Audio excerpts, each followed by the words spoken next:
Hi, everybody. This is Paul Hitchcock. I'm the founder and president of Giant Jacks Media. This is my channel called Giant TV, where I have incredible entrepreneurs and owners doing amazing things. And certainly, my guest today fit the bill. I have Master Chair Jeffrey Bauer, who is a chair for Vistage out of the greater Hartford area. Jeffrey, welcome. Thank you. Great to be here today, Paul. Yeah, and then I have Alain Hunkins, who, Alain, there isn't much you don't do. I mean, you and I have had a chance to talk, but you are a best-selling author, speaker, facilitator, in high demand for your training across the country, working with incredible companies over the years, Microsoft, Goldman Sachs, Marriott, list goes on and on. And it's your focus, of course, is leadership. Welcome. Thank you, Paul. I'm really happy to be here with you today. Yeah, no, this is great. And so, Jeffrey, I want to start off by getting into your Vistage practice. If you could just tell everyone a little bit about what exactly you do there with Vistage as a master chair. Sure. So I run a number of groups within Vistage. The primary group type that we run is the chief executive group.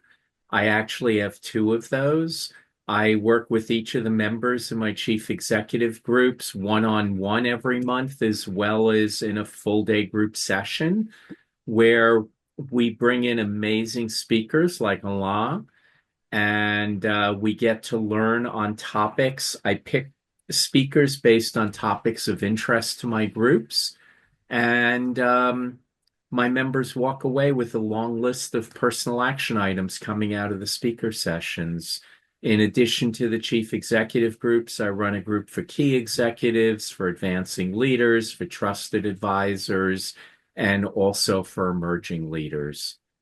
Is that all? That's all? You have a That's lot of groups over there. six groups. Oh no, Yeah. that's awesome. Well, let me ask you about the chief executive group. Obviously, I know Vistage, you love Vistage, but for the sake of our audience. You're getting together monthly where all the chief executives get in one room. You're facilitating that. Describe what that looks like for a few minutes. What is that all about? Sure. 6 to 8 of the monthly meetings, we bring in guest speakers. The rest of the time, we spend an executive session where we're looking at the issues, opportunities, and challenges that each member is up against. And we're following a process to do a deep drill. And, as business owners, as business leaders, all too often we're solving symptoms and we're not getting down to the root cause. Our goal is to get down to the root cause. Dun and Bradstreet has done many studies on companies run by Vistage members. And what they've come up with is that on average, companies run by Vistage members grow 2.2 times faster year over year than Yep. comparable companies run by non-members. And it's really that process of digging into the issues, opportunities, and challenges and coming up with real answers and being able to execute on them. Are you finding that the CEOs in your group, when they're coming together, are they truly rolling up their sleeves, getting into it? Are they, making themselves vulnerable and networking outside of the group? I mean, what do you see happening with all of those leaders? Yes, yes, and yes. Yeah. They definitely become very vulnerable. My job is to create a safe space where they can be vulnerable. When we go through issue processing, we are digging deep. We're trying to get past the stories that we have in our heads that are limiting beliefs of ours and really get down to brass tacks and make it all go the way we want to see it go. Yes, my members interact not only inside the group, but outside the group. One of my groups meets for breakfast 2 weeks after every month's meeting Oh, and nice. just go deeper. A bunch of my groups, we create member-led triads. So beyond the one-to-one sessions I do with my CE members, my other groups do member-led triads so that they can go deeper and get more of the benefit. Yeah, and I know it's non-competing industries, so it's safe that way. And kind of a last question I want to ask you is, do you have open seats now, and who would be a good addition to the group? Yes, I definitely have open seats. And what I look for are growth-minded entrepreneurs. People that recognize we can all do better, we can all learn, and that's what they want to do. I don't want people in the room with massive egos that think they got every answer. Um, I want people that have the growth mindset. Yeah, no, wonderful. Well, I'm gonna tell everybody listening that wherever you're watching this, because we stream this everywhere, LinkedIn, YouTube, it goes a lot of places. Jeffrey's information, if you want to get connected, learn more about what he's doing, is going to be around this video, maybe up here, down here. So check that out. I gotta say too, Jeffrey, I know this, that video behind you, you took that shot, right? Remind me where that is. Absolutely. That's on Cape Cod. Yeah, I have okay. a house up on the Cape, and I just really wanted a very calming background. So as we have difficult conversations, I'm not tensing people up more with the background. It upsets me because I wish I was there. I don't like it. I don't like it. No, thank you. That's great. Allah. All right, we got to dive into this because I'm going to let you describe what you do rather than me get into details. You'll do it better. But tell me what is your focus and what do you want to share with CEOs? Great. Well, thank you. And I think kind of coming on the heels of what Jeff just talked about is a good segue into what I do because we think about CEOs, like most of us that get into these roles, we were very good at what we do. We don't necessarily stop and think about how we go about doing it. And what I see is there's a perennial trap that many, many leaders fall into, which is we tend to rely on certain strengths. And those strengths, when they become overused, become a limit to growth. And so, what I do is help CEOs and all leaders for that matter at different levels. What I help them to do is to unlock their leadership capacity by giving them a simple framework to start thinking about their mindset about what does leadership really mean. And then beyond the framework is also then helping them giving them some practical tools to unlock that framework in the day to day. Because ultimately, at the end of the day, leadership is not your title. Leadership is not an attitude. Leadership boils down to what do you do every day. So I help people to develop better habits. Just like we have habits around health, we have habits around focus, habits on learning. You can have leadership habits. And so I'm the leadership habits guy, and that's what I do is I help leaders and teams within organizations to develop stronger leadership habits that are going to help them to ultimately deliver better results. And by the way, they're going to have more fun doing it at the same time. Yeah, no, very interesting. And so, a question I have as you describe that is, are is there a common thread that is woven amongst these leaders where you say, okay, these are the common cracks in what's happening at the company or with the leadership that bells go off in your head saying, okay, I got to get involved here. I mean, what is happening that where you need to come in? Yeah, it's a great question. I think a couple fold. There's two different ways to look at it. So there are the leaders who want to bring me in, and things are going okay, but they realize they are not tapping into what their potential is. So I call that group of people is like we're good, but we want to be great, right? And so I get brought in terms of that is recognizing we have some limits to growth. That maybe that we're growing as a company not because of our leadership, but maybe in spite of it. And so Oh, oftentimes these are future focused leaders who realize there's a whole level of untapped potential. So that's one group. The other group would say where people are going, wow, things are really broken. I have key people who are quitting. I'm unable to sustain this. We need help. And it's very apparent. And the question always is like, what level of wake up call do you need to realize that you should be developing your capacity yourself and your teams? And, again, one of the patterns that I see so often is that many leaders resort to becoming they tend to get there because they were really good doers.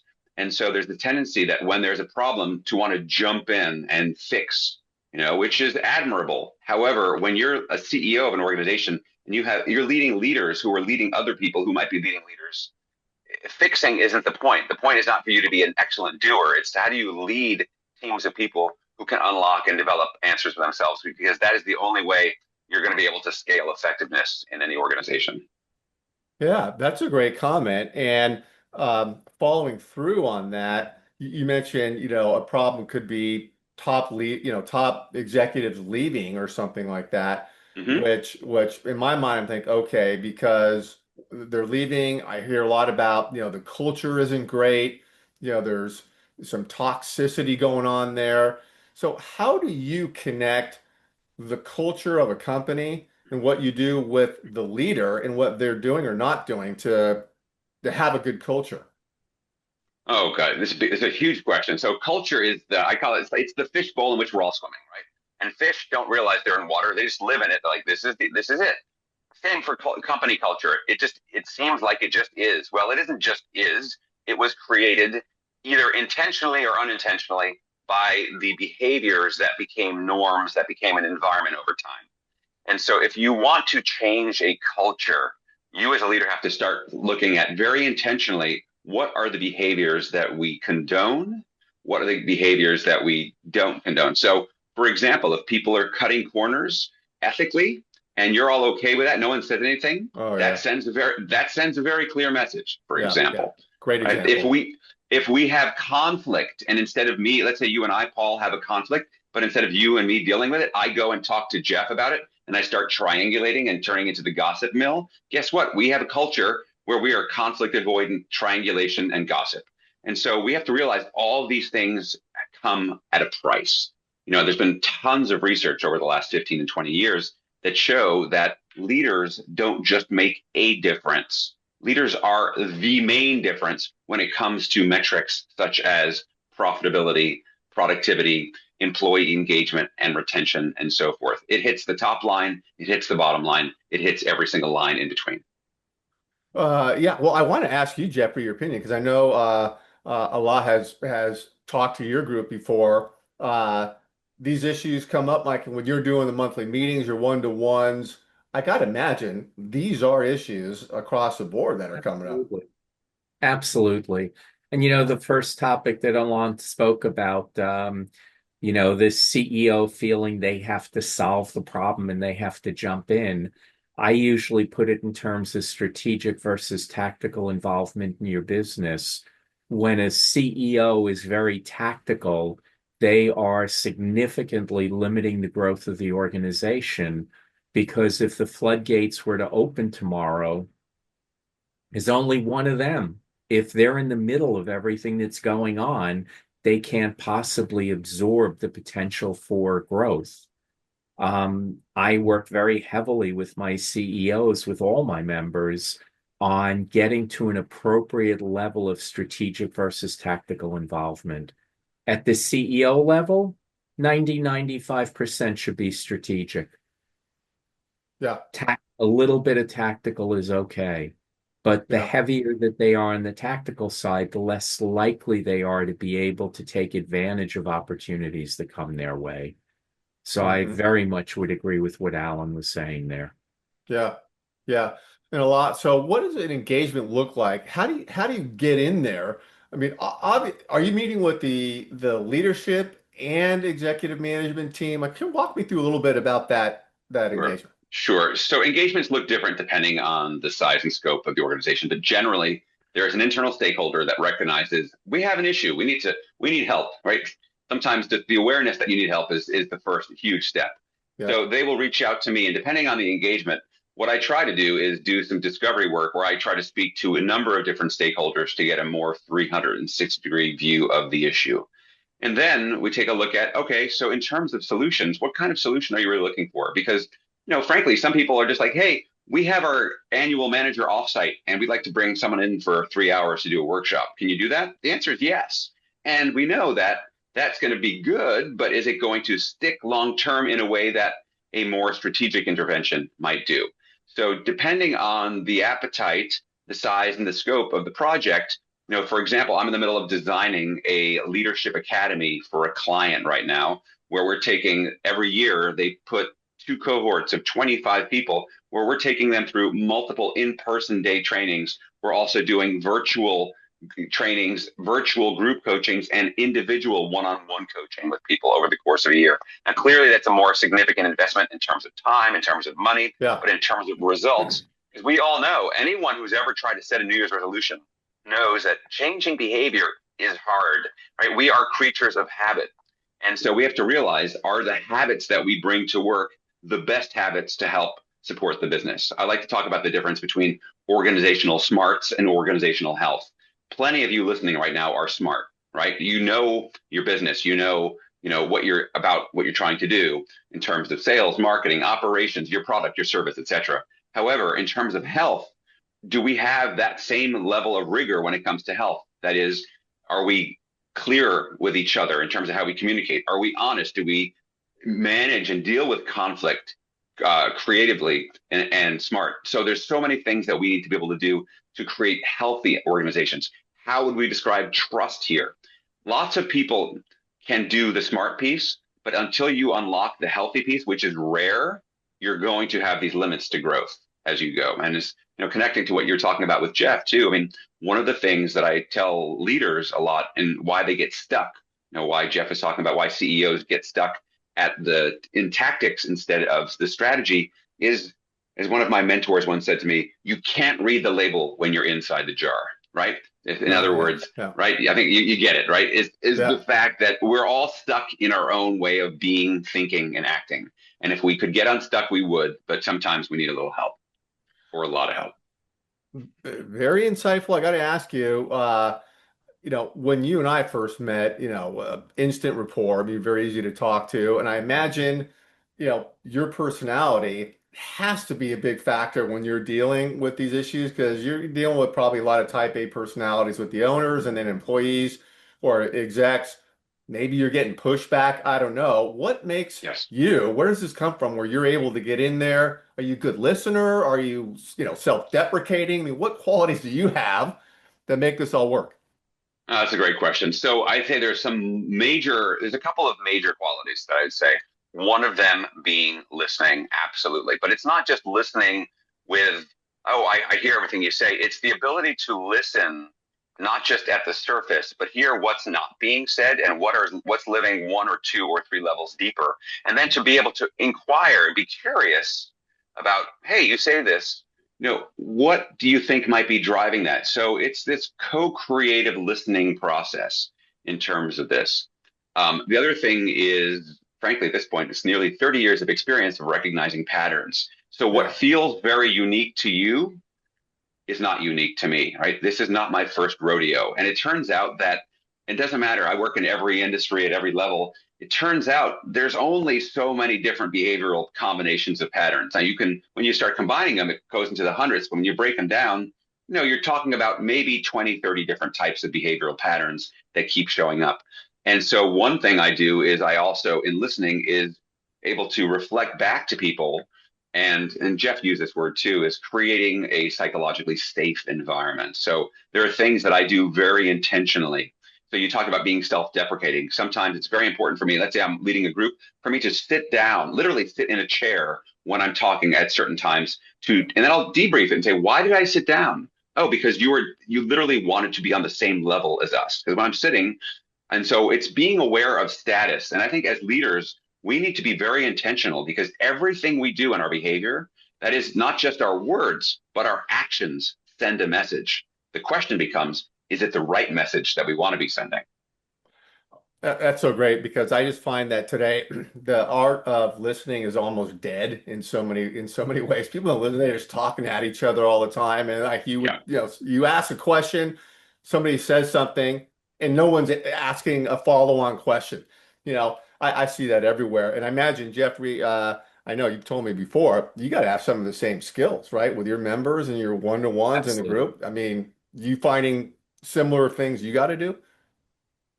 Very much so. It's I often use the term head trash. We all have head trash and trying to dig past that head trash, trying to dig past the stories we tell ourselves. You got to get very inquisitive. You've got to ask a lot of questions. You got to just keep drilling. And eventually you get there. And there's kind of the aha moments of, oh, yeah, maybe that is in my way. And Yeah. we can start working past it. Yeah. No, well said. One of the last things I want to ask you is if somebody, and again, your information will be around here as well. People can connect with you. If somebody's interested, do you have an initial sort of complimentary session you go through, and what do you do there? Yeah, sure. So basically, I'm happy to do a complimentary discovery session. Usually it's about 30 minutes. We do it on Zoom. And it's just for me to, again, it's kind of what Jeff was just saying, just listening. Tell Yeah. me, what are your biggest challenges? What are you hoping is going to be different? If we could wave a magic wand, what would be different with you and or the group 3 months from now, 6 months from now, after an engagement? So it's very much trying to understand your needs and then try to reflect back how I could be of service to that. And sometimes, someone comes and says, hey, we really want to get on the front wagon of how to manage AI. It's like, I'm not your guy, but I know someone who is. So, Yeah. it's also trying to qualify, am I a good fit? Are we a good fit for working together? So, Yeah. Yeah. Yep. Fantastic. Well, thank you both for being here on Giant TV. I mean, you make me look good, so I appreciate it. And yeah, thanks everybody for listening. I know obviously we'll talk again with the two of you, so thank you.